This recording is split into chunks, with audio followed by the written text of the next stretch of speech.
My name is Ron McGrath. I'm the Chief Technology Officer at HighRoad Solution. Today we're going to be talking about email marketing best practices and the future of email. Just with a show of hands, how many people right now are using an email service provider's platform to send out newsletters? Okay, great.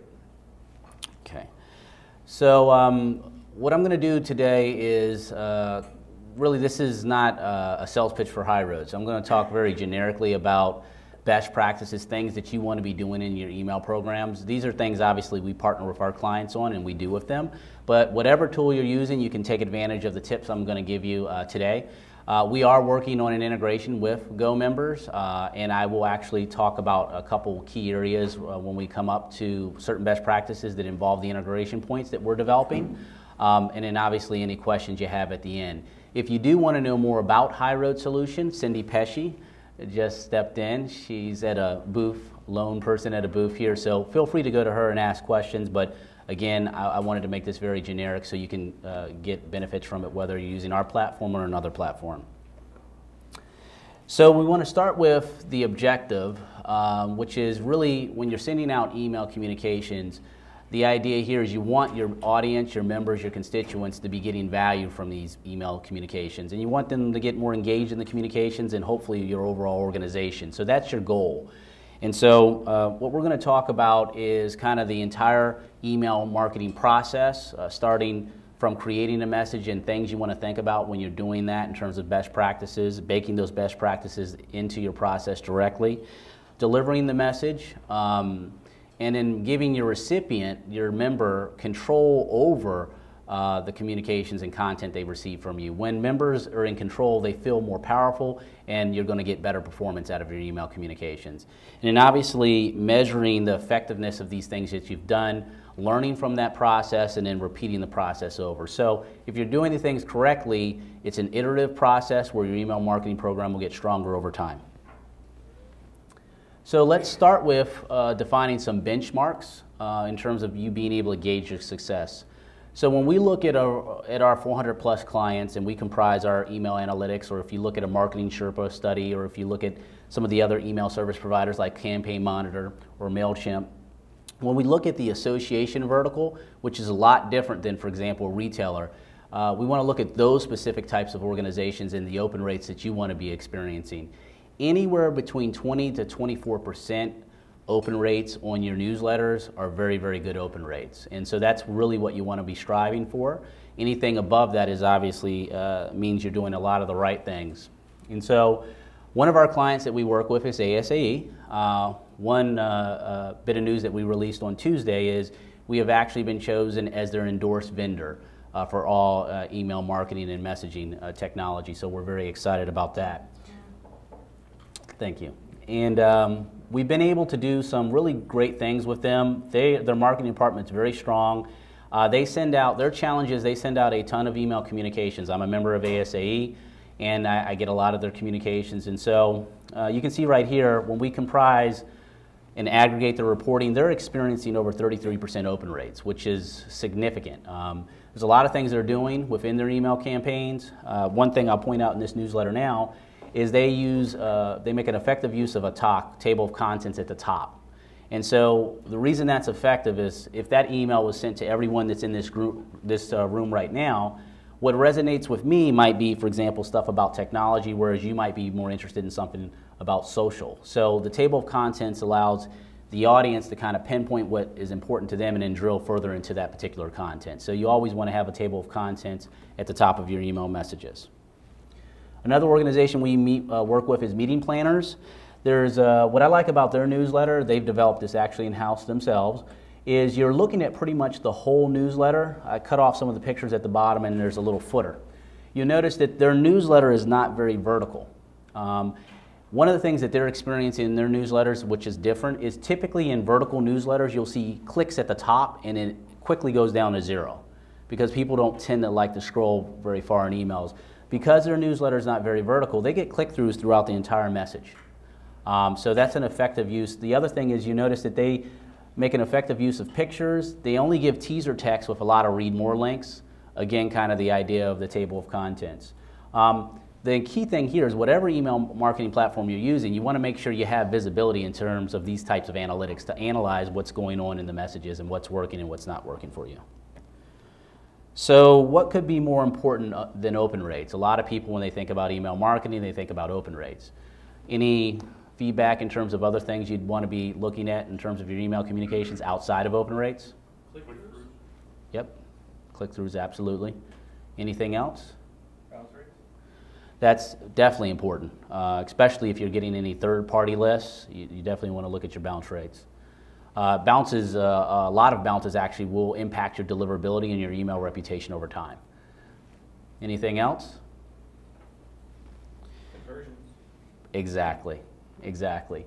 The name of the game really is conversions, right? The reason that's important is we were doing campaigns with the Army National Guard, and we noticed that certain subject lines got more open rates, but less conversions. And at the end of the day, the whole point is to convert the actual recipient, be that registering for an event or renewing their membership. And so you really want to make sure not only you're measuring open rates, but also the conversions. So in this case, again, whether someone actually attended the event or registered for the event, in this case, again, you might be sending out emails to encourage people to renew their membership. You want to track that conversion and be able to see basically how many emails were sent, how many were open, and actually how many people renewed their membership and how much revenue was generated by this email that went out. The other thing in terms of conversions, especially if you have an email social platform that you've just released or a social initiative, email and social work very well together. If you have a social platform, you're not going to build it and they're just going to come. You have to drive people to it, and email is a good way to do that. And so being able to track, are people making blog posts? Are they completing their profiles? Again, these are other things that could be considered conversions. So most email platforms will have some kind of conversion tracker functionality. The advanced platforms will, we do. Basically, from a high level, the way it works is if you launch an email, normally you can check an option that says you want a conversion track, and what the system will do is append a specialized code to every URL that is in your email. That code gets passed to your website, and then when the transaction occurs, you pass the code back with a dollar amount. So that's how it works at a high level. Not all providers offer that, but definitely something, if you have access to it, you want to take advantage of. So in terms of getting people engaged in your emails, opening it, clicking, converting, the first thing you have to do is start with your content. And when you're looking at your content, there's really a valuable piece of screen real estate that you want to make sure you're making the most of. It's this area we call above the fold. It's that area that you can see above this gold line. This is how much of the email the recipient sees before they scroll. So whatever your conversion is, your call to action, the purpose of the email, that should be above this area if you really want to get people engaged. The other thing you want to be thinking about is how your emails look on mobile devices, because Gartner Group studies show that within 3 years, people will be actually opening more email over mobile devices than desktops. I will tell you that's happening already. It's not that they're doing it instead, they're doing it in tandem. And so I'm going to show you some different data and analytics here that are going to probably make you think about creating mobile-friendly versions of your email and why that's important. So a tool that we use and a tool that you could access, it's priced very fairly. It's called Litmus. It's a great tool for kind of troubleshooting and testing some of the things I'm talking about, and I'm going to actually show you a couple little things in it you can do. And so it's all about rendering and seeing and testing your emails. And so I'm actually in a Litmus account. What's really cool about it is it allows you to see how your email is going to appear in the top email clients out there, both desktop, web-based, and even mobile. Okay, so for example, I can go here and I can see how my email looks on an iPad. I can even scroll. So this is a great tool for troubleshooting how your email is going to present itself on these different email clients. Remember, what happens is when you're building out an email message, it's HTML, and each one of these receiving devices or email clients, it has its own way of interpreting the HTML. There's really no standards when it comes to email clients, whereas with web browsers there are. So this is a great tool to troubleshoot how your email is going to look in all these different email clients, how much of the email the recipient sees in their preview pane, I think it's like, again, we offer it at HighRoad. If you went directly to Litmus, it's like $40 a month and you have unlimited testing. You also can see how your email compares against spam filtering software and scores it and stuff like that. So it's a great tool. Wanted to show you that, and you can take advantage of that. By the way, we'll be giving you access to the PowerPoint, and there are links to all these things in the PowerPoint. The other thing that I'm providing a link in the PowerPoint is the actual CEO, Paul Farnell of Litmus, put together a nice video that really kind of explains how email clients interpret HTML. And so it's about 5 minutes long. I won't play it now, but something you can access and take a look at. It'll give you a better understanding of how that works. So when it comes to thinking about your email messages and mobile devices, this report here that was compiled by Campaign Monitor over the probably 15 million emails they send a month or more, it basically kind of shows why you need to start looking at this now. So this is a breakout of the devices that their recipients are opening emails on, and you'll see at the very top is Outlook, so that's expected. Most people are viewing emails in Microsoft Outlook. The second most used email client is not Hotmail or Gmail, it's actually iOS devices. So right now, it's the second most used device for actually viewing the recipient's emails. And so, again, something you want to start thinking about. And then we can break it down even further. If you look at this breakout, this is actually all email clients put into one of three categories.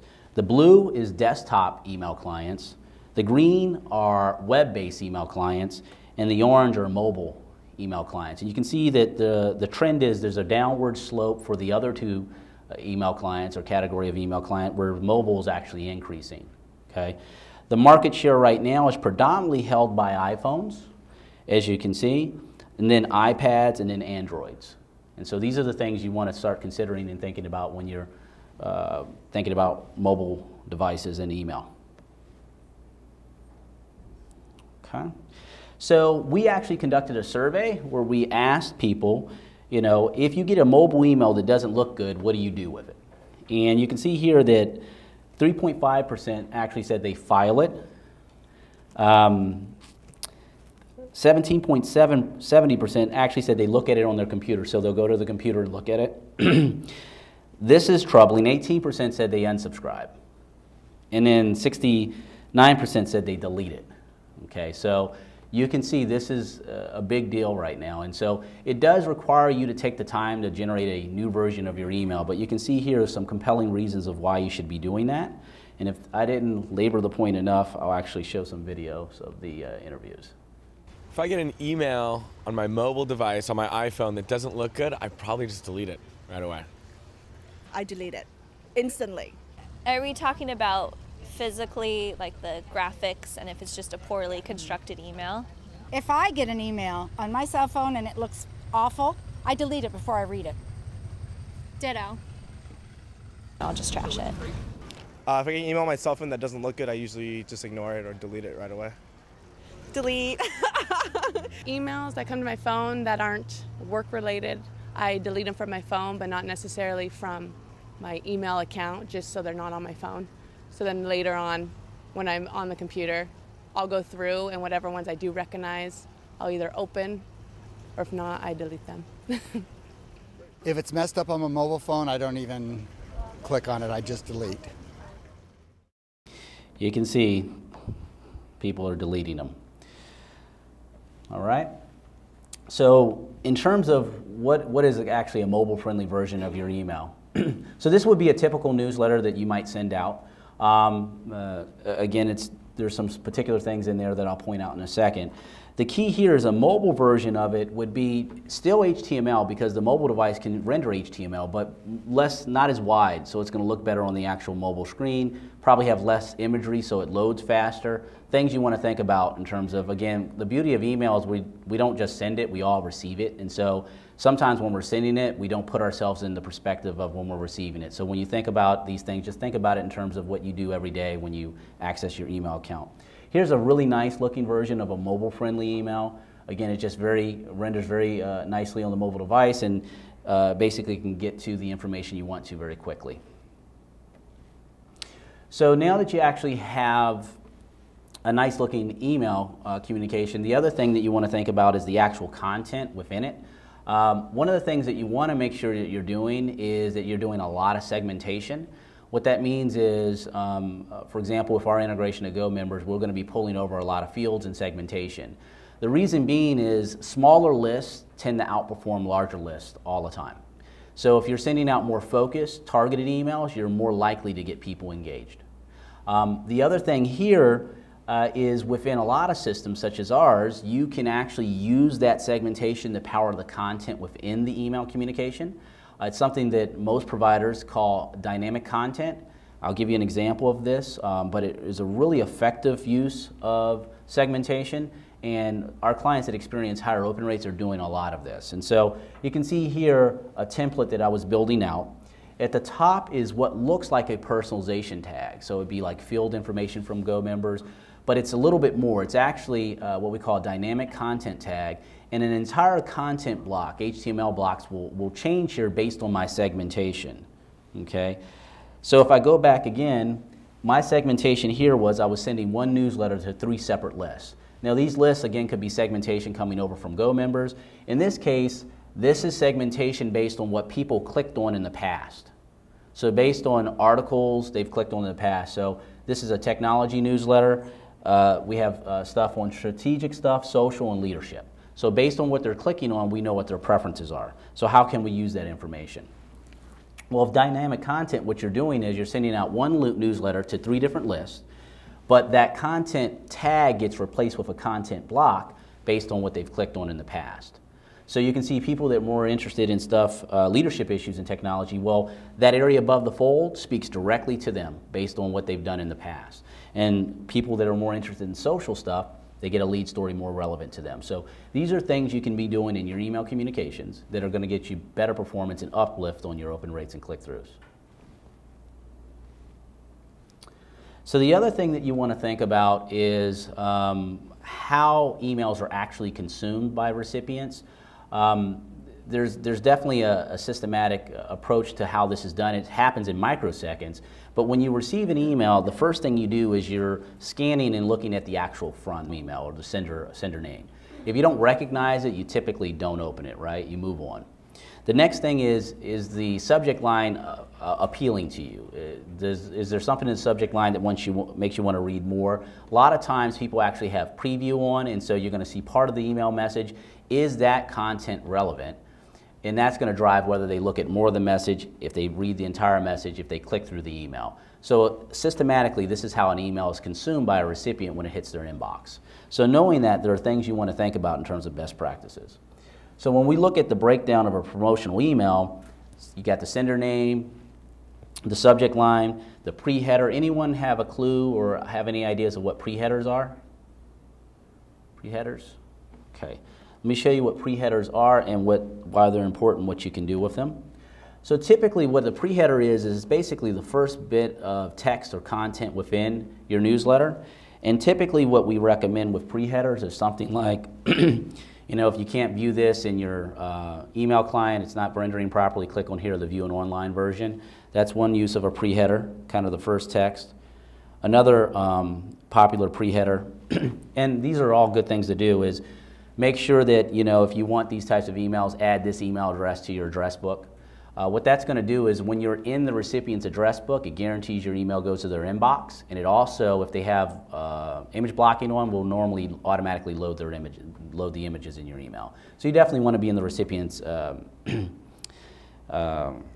address book. The other thing that people are starting to use pre-headers for are the actual offer itself. And the reason that that's becoming important is because if someone's looking at email on their mobile device, iPhones actually use the pre-header as the preview in the actual email client within the iPhone app. So it's something to think about with your pre-header. Definitely all the things I showed are all best practices, but if you can put an offer in there in the pre-header, it's going to be more compelling on a mobile device. Okay. Newsletters are very similar in terms of the construction of them. The things you want to be thinking about in terms of general guidelines is the top left corner is the most important real estate in an email communication. The other thing that I've seen is because people are generating HTML messages, sometimes they go crazy with the imagery. And so I get an email every Friday from TGI Fridays for discounts. I don't know what they are because it's all images and I have image blocking on. So you definitely want to use what we call a 60-40 rule. At least 60% of your HTML message should still be text, right? So if image blocking is on, they'll still understand what the message is about. Again, the call to action or the table of contents above the fold, which is very, very important. You definitely want to use read more links. Don't give away all your content for free. Basically, give a teaser text with read more links. That's going to drive them back to your website.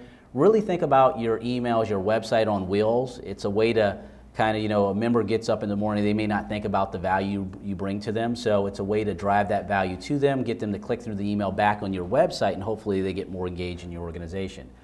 Also, it's going to give you valuable reporting analytics of what topics are resonating most with your audience, and so it's very important to use read more links. And then, again, the theme here is I really want you to start thinking about mobile. From a design best practices, you again want to design based on 600 pixels in width. That's just because you don't know the resolution of the recipient's screen, so you want to assume it's at the lowest resolution. Again, the call to action being above the fold, which is around 420 pixels.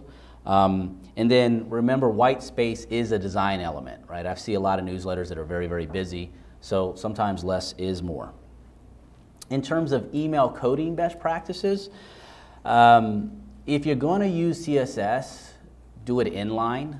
The challenge with CSS is you want to get the most consistent rendering with your email across the largest number of email clients. And because there are no standards, if you're using CSS, your email might look one way in Gmail, but another way in Hotmail. And so I wouldn't recommend CSS, but if you're going to do it, you definitely want to make it inline. The best thing is just to use simple font tags. Use HTML tables for layouts versus CSS. Don't use active content in your emails, meaning scripting or form data, because spam filters will capture that. They don't want people spreading viruses to each other. And the other thing is the alt tags around images, put some text in there, because if the image is blocked, it'll at least show that text. Now, Outlook 2007 doesn't, but again, you're not going to be able to get every nuance of every email client. And then the other thing is be careful when you're copying content from Word into your email platform, just because it sometimes brings proprietary HTML code that causes rendering issues, deliverability issues, and formatting issues. Now, if you must use CSS, we have a cheat sheet of what tags work in what email clients. And so this is, again, there's a link here to this, and you can download the actual spreadsheet. So it just shows you every CSS tag, which email clients it works in, which ones it doesn't. So in terms of, again, consuming an email, the sender name is very, very important. The sender from name is the actual alias that appears on top of the actual from email address, right?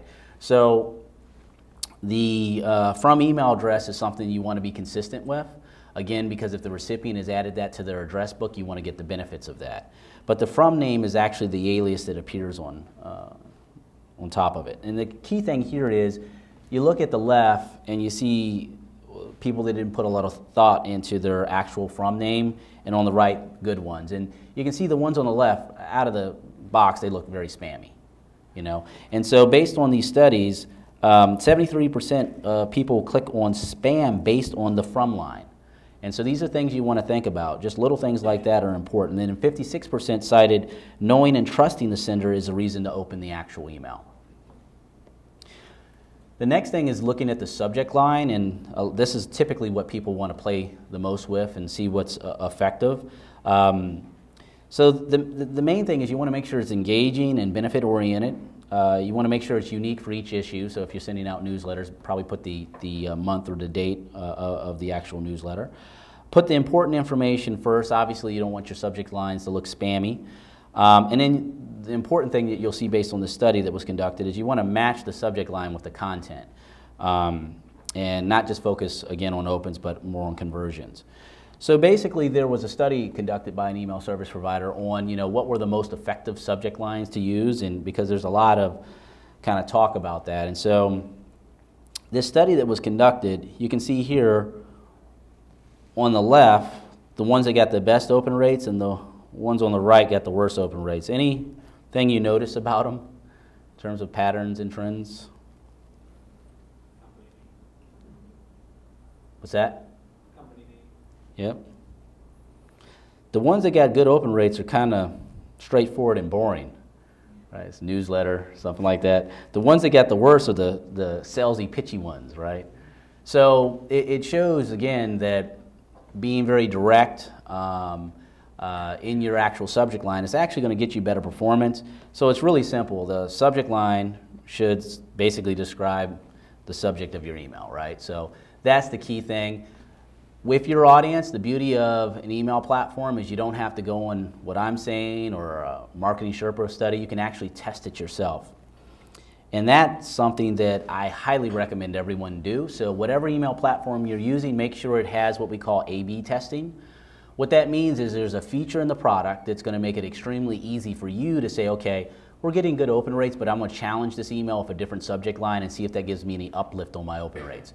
It's important that the system does a lot of the work for you, meaning that you basically put in a percentage, take out a random sampling of 15%. You want it randomized because you want to make sure you're testing the subject line and not something else. It creates 2 test lists, and you can see here what's important is in the reporting, it shows those A/B tests compared to each other, and you can see which one outperformed the other one. So systematically here you can isolate what day of the week, what subject, what creative, what call to action works best with your audience. And so we did this kind of thing with the study that we did with the Army National Guard. We had several different offers. One of them was getting money for college, which would be the one I would choose. But again, you don't want to project your own preferences on your audience. Another one was an atlas, and the third one was a t-shirt.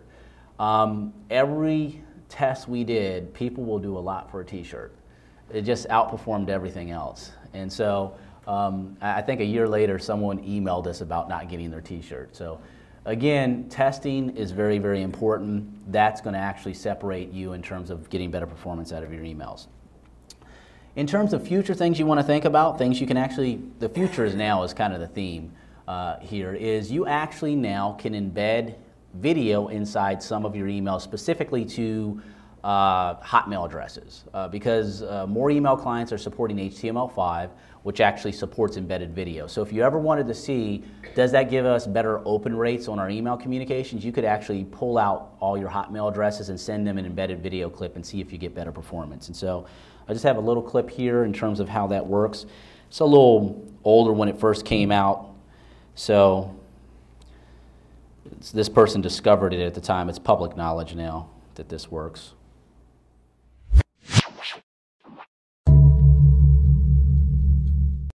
Hi, this is Mark Robertson with RealSEO.com, and I have some breaking news. It appears that Hotmail has either quietly launched or is beta testing HTML5 video within email, and so I want to show you an example of this. This is an email that I received, and I'm playing it within Hotmail in Google Chrome browser, and you can see that I can actually play the video. It's an HTML5 video right within the email. This is huge news because they're one of the first large email clients to support HTML5 video. So there is a proper way to embed that so you don't have to right click on it. And there's again, this will be in the presentation. It gives you kind of play controls within the email. So just neat, cool things you can do. The other thing that's interesting too is mobile devices actually support HTML5, and they are much better at supporting CSS. So you'll be able to do a lot of the stuff you want to do with CSS on mobile devices. So one thing to always remember when you're sending out emails, email marketing messages, whether it's to members or not, is every email you send out, you want to make sure it's CAN spam compliant. And what that means is it always has to have a physical address in it. And the second thing is the recipient has to have the ability to globally opt out of email communication from you, okay? Email marketing communications. And so it's very important that you always do that. Typically people that get in trouble for this are not real spammers because they're in some other continent.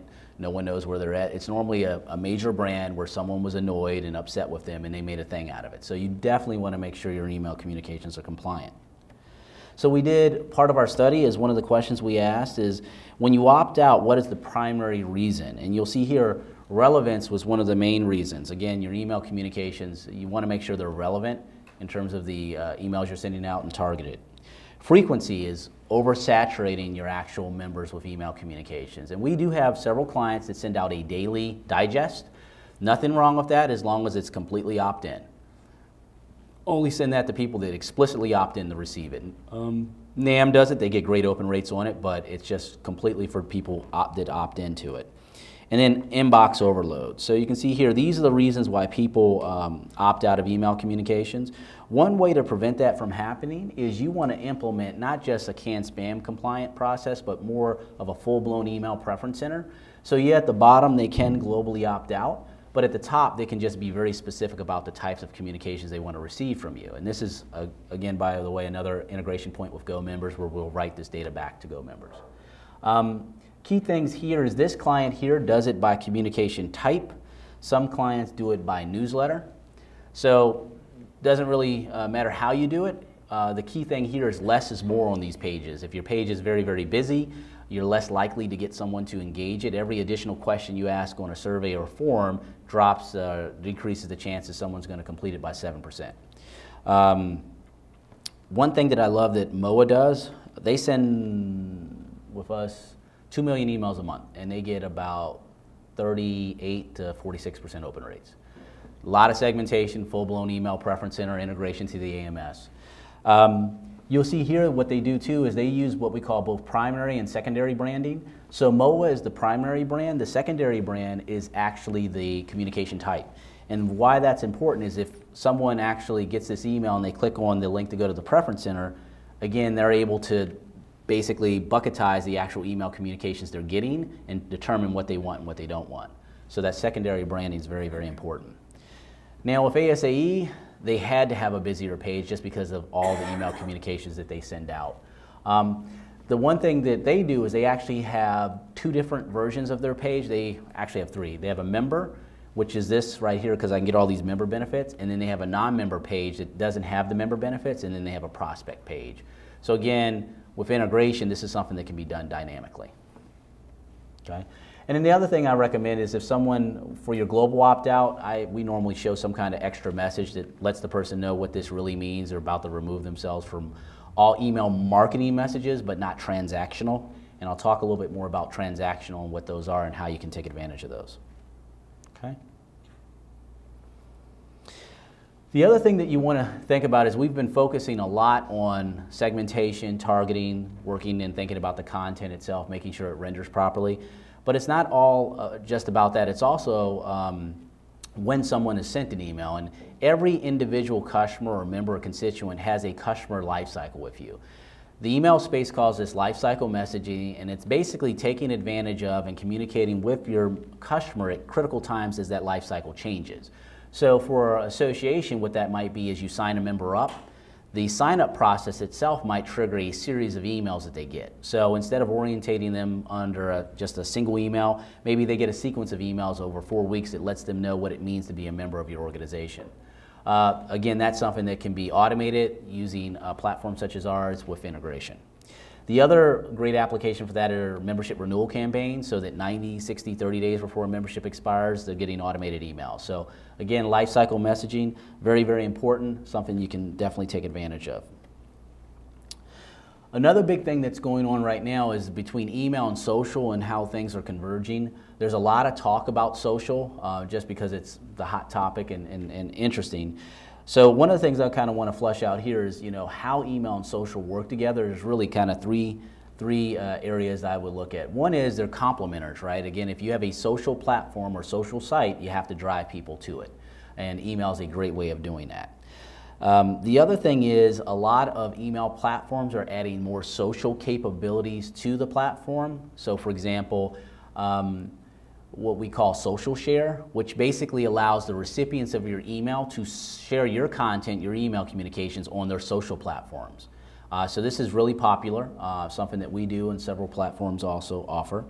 And then the other thing is sharing the metrics between the social platform and the email platform to make each one more targeted or creating website personas and those kinds of things. And so when it comes again to driving people, when you're trying to get people to complete profiles, that's easy to do in terms of driving them there through an email, joining communities, register for an event. In terms of social share, The way you want to take advantage of that is you add some social icons to your email communications, and what that does is when the recipient receives that, if the platform has this feature, when they click on it, it brings up what we call a widget. And so this is an integration we have with a company called Shoutlet. They offer a lot of different social tools. And basically, they can choose between dozens of social networks to share the actual email content on. And so if I chose Facebook, it's going to give me something like this. Allows me to post like a little picture and a little blurb. And then what happens is that's actually going to be posted to my Facebook wall so all my friends can see it. So basically, I'm populating my social platform with the association's communications, and it's a very easy way of doing it. Okay. The other thing that I kind of referenced earlier is transactional emails. Transactional emails are any emails that, for example, I go to your website and I make a purchase, I buy a book, I register for an event, confirmations and receipts. Okay. Those don't actually have to adhere to CAN-SPAM compliance. Now, some people try to spread the gray area on this in terms of whether they're a member, so that in itself is a transaction. I would really keep it to something occurred and then an email goes out right away and treating those as transactional. The key thing here is because they don't have to adhere to CAN-SPAM compliance, you can always send them even if someone's opted out. I highly recommend always putting a link to your email preference center, so that if they have opted out of email marketing, they can come back to your preference center, opt back in, and you can get their specific email preferences. The other thing about transactional emails is within them you actually can remarket in a third of the message. So in the bottom or the sidebar, you're actually allowed to remarket, so you can put some promotional stuff, but it has to be related to the actual transaction. So if you notice that if you make any purchases on iTunes, a lot of times the receipt confirmation you'll get will show you what other users who bought the same thing you bought, music or videos, what they also bought. And again, they're trying to drive you into another transaction. So ways you can use transactional. We actually have a very robust transactional API that allows you to do these kinds of things. And not only launch the emails, but all the reporting and tracking that we have for email marketing messages, we have for transactional. So you can see how many have been sent, how many people are opening them, what they're clicking on, those things. Okay? And then the last thing in terms of email, one of the things that we're starting to see movement into, and I think within the next couple of years we'll see more of, is a lot of the ISPs, internet service providers, they're trying to compete for eyeballs in terms of with Facebook. And so right now email is very static, meaning that if you send something out today with an offer, a week from now it's no longer valid. And one thing you're going to start to see is email clients, you can see already with Hotmail, which is doing HTML5 with video, they're going to open up more and more active content. So imagine you get an email and instead of it being static HTML in the body, it's pulling it from a website, just like a web page would do. And so if I get an offer from Amazon and I look at the email a week from now, it's going to download the latest offer and update the content within it. And so you're going to see more and more of this happening in email communications, again, trying to get more of your time in the email versus you clicking through and going to a social network.